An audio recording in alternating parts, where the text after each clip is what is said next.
A bombshell new lawsuit that involves Sean Diddy Combs, but isn't against the disgraced music mogul. As Diddy is listening to closing arguments in his sex trafficking and racketeering trial in federal court in New York, his son, Justin, has been hit with a lawsuit by a woman who claims that he lured her to Los Angeles to be raped by multiple men, including his dad, Sean Diddy Combs. Everything around Diddy just keeps spiraling out of control, but this time, it's not just about him. Because what's coming out right now involves his own son, and the details are disturbing. People who thought this was just another story about a fallen music mogul are realizing that this might go way deeper than anyone expected. How about the timing of this new lawsuit involving the son of Sean Diddy Combs? It was just in the hours after the government on Thursday finished their closing arguments in the case against the disgraced music mogul that we learned about this new lawsuit against Sean Combs' son, Justin.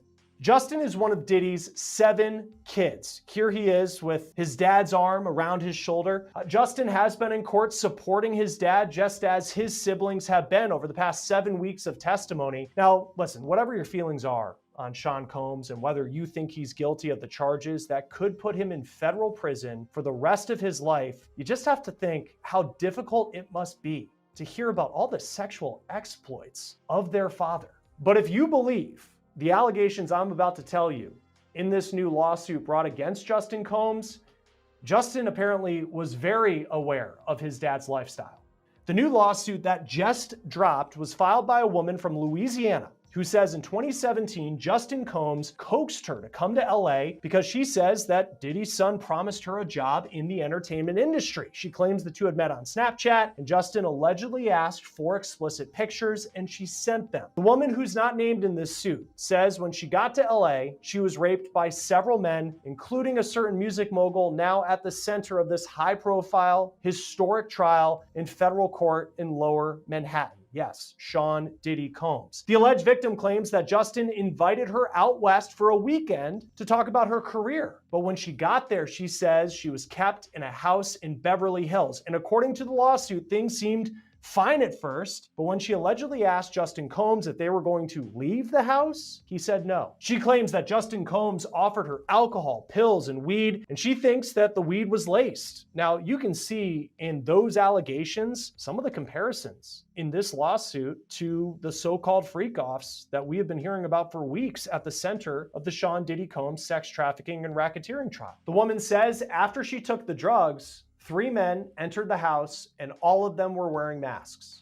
Now, it's unclear what kind of masks the men were wearing, but when I read that part, I thought about the testimony of Sheree Hayes in the Sean Diddy Combs trial, the escort known as the Punisher. He testified that during a freak-off, Sean Combs allegedly wore a face covering that he likened to a Muslim hijab. In the lawsuit against Justin Combs, the alleged victim says that she knew that one of the men was Diddy just because of his mannerisms, but how about this? She also knew it was Diddy because she says that Justin, as his dad entered the home to allegedly rape a woman that he brought to LA, called Diddy, quote, Pops. Now, we see on Justin's social media that Pops is the phrase that he often uses for his dad. In this lawsuit, the alleged victim claims that she was led to a bedroom where she was allegedly told, quote, you better let this happen or else. Then she says that each man took a turn raping her, calling it a, quote, brutal gang rape. After that, she was taken to an airport on Monday and flown home. Not only is Diddy facing the possibility of spending the rest of his life in prison if convicted of all the charges in his sex trafficking and racketeering trial, there have been nearly 80 lawsuits filed against him in civil court. Many are still active. Several of the lawsuits accuse Diddy of sexual abuse and are filed by people who are not giving their names, just like in this lawsuit that we're talking about. This also isn't the first lawsuit that Justin Combs has recently faced. Justin was named in a suit brought by music producer Rodney Jones, who goes by Little Rod. Rod claims that Diddy coerced him into sexual acts, and you can see the suit also names Justin Combs and accused Justin of covering up a shooting in 2022 at Little Rod's studio in LA. The new allegations that just surfaced have sent shockwaves through the entire industry, and if what's being whispered behind the scenes turns out to be true, this could be the most damaging chapter in Diddy's story yet. According to insiders close to the situation, new information is surfacing from within the ongoing federal investigations tied to Diddy's alleged criminal network. But this time, the trail doesn't stop with him, it extends directly to his son. Sources are saying that documents, messages, and testimony are revealing links between father and son that suggest the two may have been far more connected in Diddy's operations than anyone realized. And that's where the story takes a shocking twist. And that's what's changing everything. For years, Diddy has built his reputation on power, fame, and influence. He's the guy who always seemed untouchable. But now, his whole image is collapsing. And what's making it worse is that this time, it's not just him taking the hit. His own son's name is being pulled into the storm, and people close to them are terrified of what might come next. With his dad. In May, a judge did dismiss Justin from Little Rod's lawsuit, so he is no longer facing those allegations. As for the lawsuit filed in the hours before his dad's attorneys were to make closing arguments, E! News reports that Diddy's attorneys have denied the allegations, but it's unclear what Justin's response is at the time of this recording. Joining us now is criminal defense attorney Will Corman. Always great to have you on Law and Crime. Thanks for being with us. What stands out to you in this lawsuit that Sean Combs is named, but also his son Justin?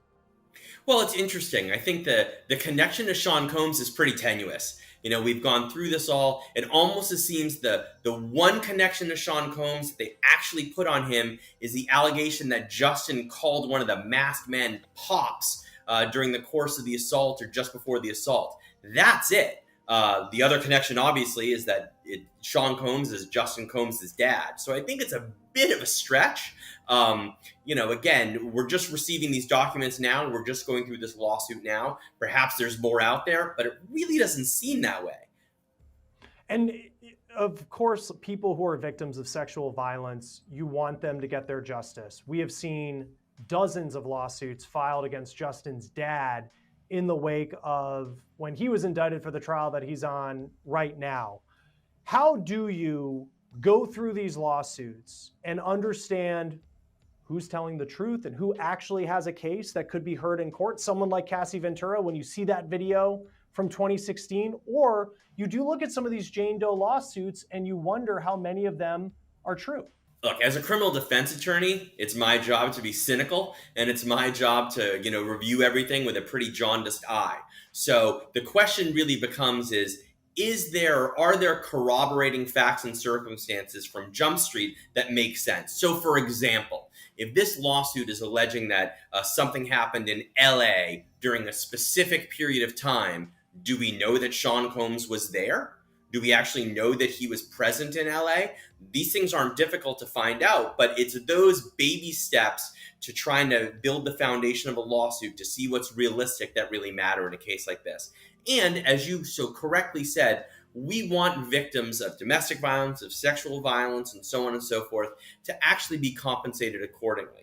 Unfortunately, when we have circumstances where we have somebody famous who's been charged with crimes, we have somebody famous who's been sued, there can be instances where other folks jump on the bandwagon. And I'm not suggesting that's what's happening here, but it is something that everyone needs to look at skeptically. Right, absolutely. If you were to bring a lawsuit against someone like Justin Combs, or any of these, and even the cases involving his dad, and you're bringing a civil suit, what facts do you need to have? I mean, certainly if you have a victim who says that this happened and they're ready to, they're able to provide some corroborating evidence that something happened, what do you actually need to be able to go to the courthouse and say, I'm filing a lawsuit against this person? I think that you need to have somebody who's willing to state under oath that this is what happened to me, that this is what I'm alleging, these are my damages, this is how it's impacted me. And as an attorney, again, I would want to make sure, especially in a lawsuit like this, where it involves a high-profile person, but quite frankly, in any lawsuit, that there is some corroborating information out there so that my lawsuit isn't tossed out of court pretty quickly. And reading through this complaint, it mentions several other lawsuits. You have the lawsuit from Rodney Jones, who's known as Little Rod, and Sean Combs is facing that lawsuit, and his son was named in it, but has since been dropped. Sources close to the investigation say that the new case centers around a series of incidents that tie directly back to Diddy's private world, the one that's always been hidden behind luxury and secrecy. For the longest time, everyone knew there were rumors, but they were just that, rumors. No one wanted to touch them. But now, actual witnesses are coming forward, people who claim they saw what was really happening, and their stories are painting a picture that's dark, disturbing, and impossible to ignore. Apparently, the new evidence doesn't just implicate Diddy, it suggests that his son may have been involved in helping manage or cover up certain situations, something that could make this case explode in ways no one could have predicted. If those details hold up in court, Diddy's entire family legacy could be destroyed overnight. And this isn't just a legal problem anymore, this is personal, because for Diddy, family has always been his last line of defense. He's already lost his public reputation.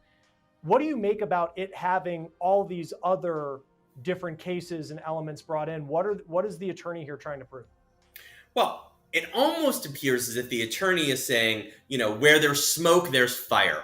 So here are all these other lawsuits, and I've reviewed the complaint, and they talk about them in some detail. They don't just list them. They say, this happened on this date, and this person sued Sean Combs here, and this person sued Sean Combs here for this set of facts and circumstances. And they're essentially trying to say, because there's all these other lawsuits, you should give this one a stamp of approval, because again, where there's smoke, there's fire. Tony Buzbee, his law firm is bringing this. He has been in the civil world a very, very prominent name. For those who don't know him, and you work in criminal defense, what do you know about Tony Buzbee? Knowing that it's his law firm bringing this, what does that tell you?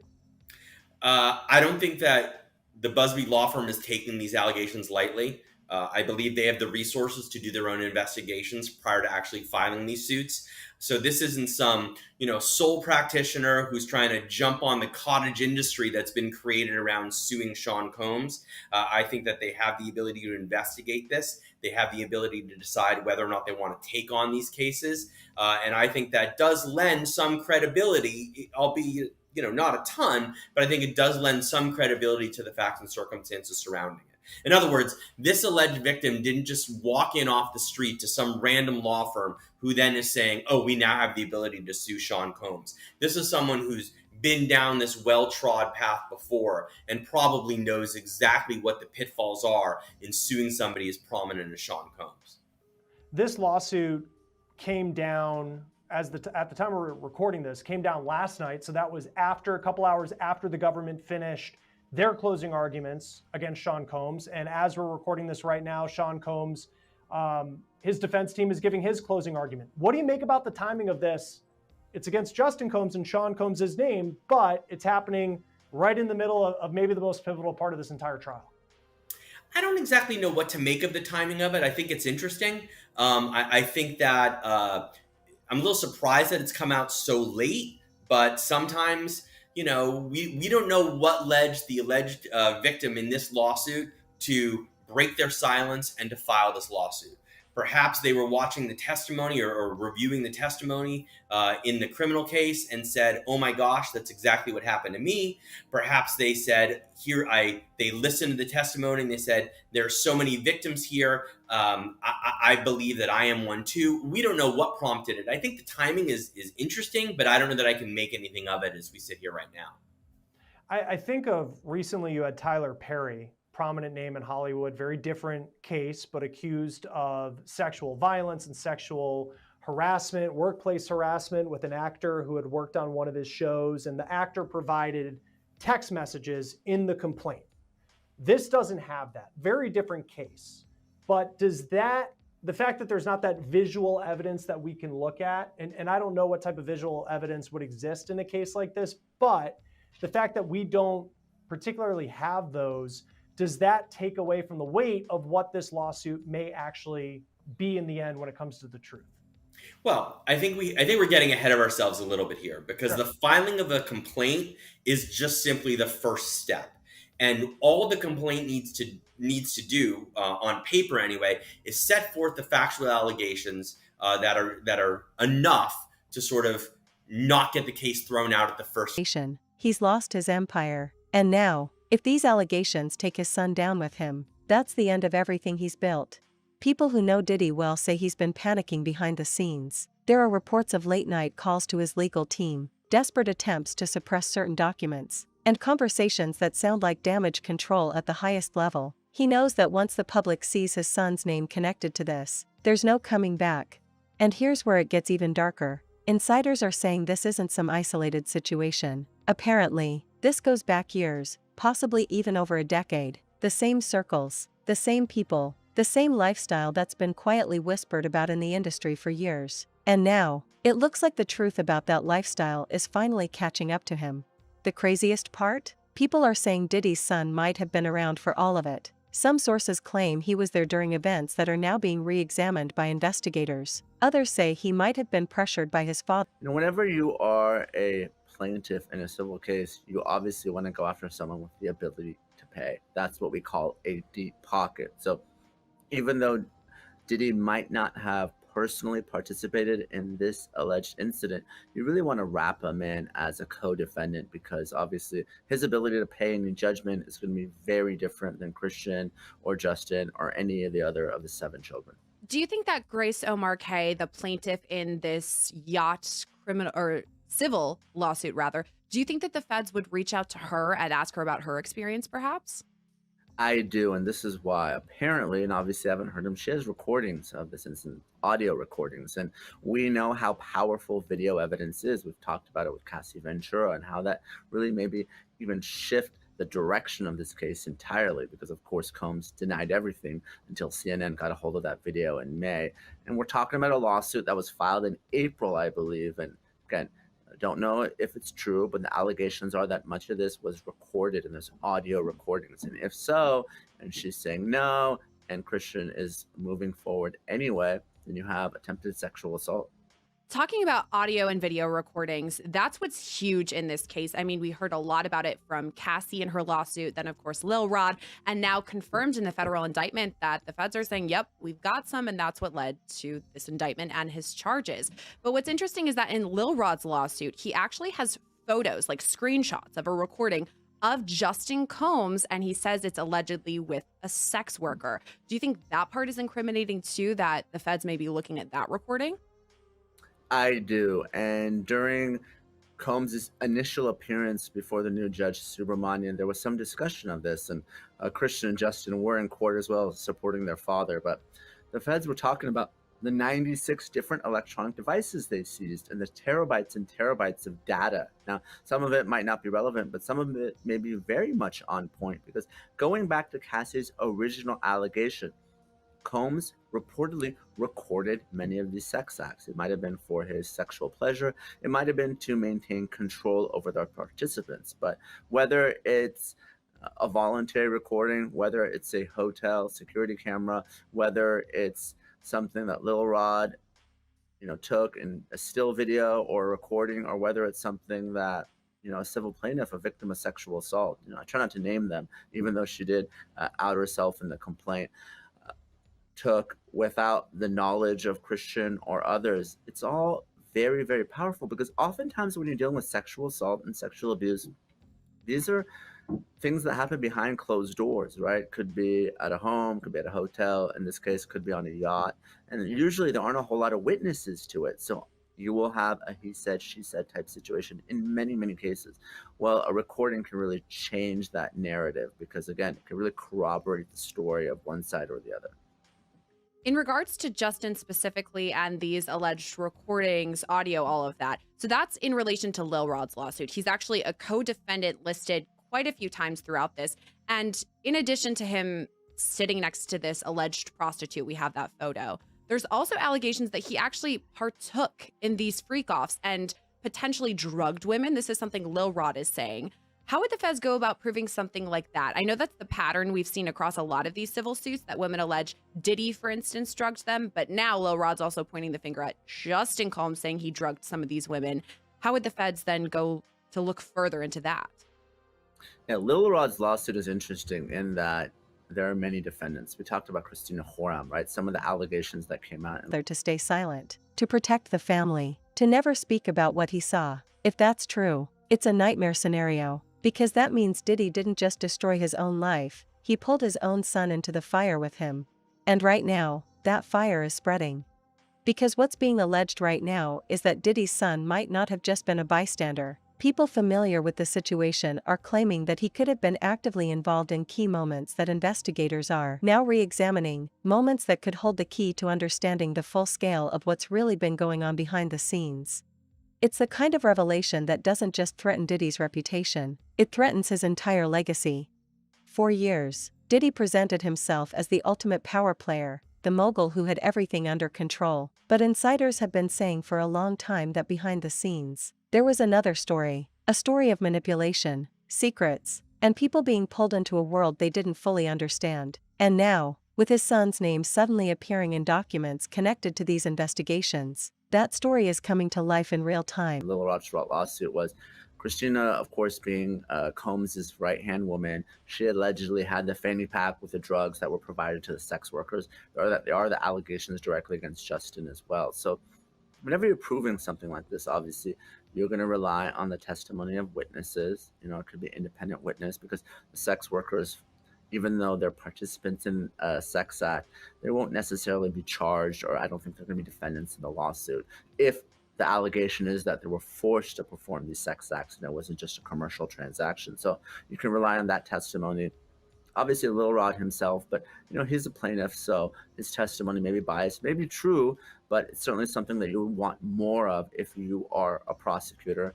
And then you look to video and you look to other types of evidence, maybe text messages, something that corroborates what Lil Rod has said. And of course, if you have someone like Horam who flips, that would be very, very helpful for prosecutors, because we know that former employees, they usually have a lot of information and they can be leveraged in a criminal case or even a civil one to cooperate to save themselves.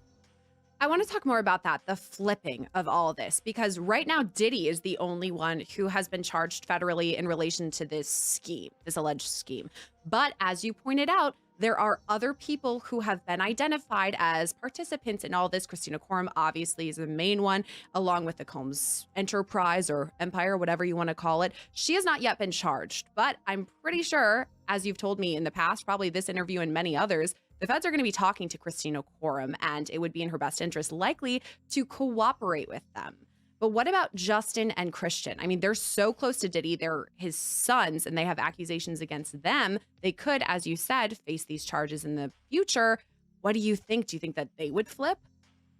I think it's a lot less likely that Justin and Christian would flip.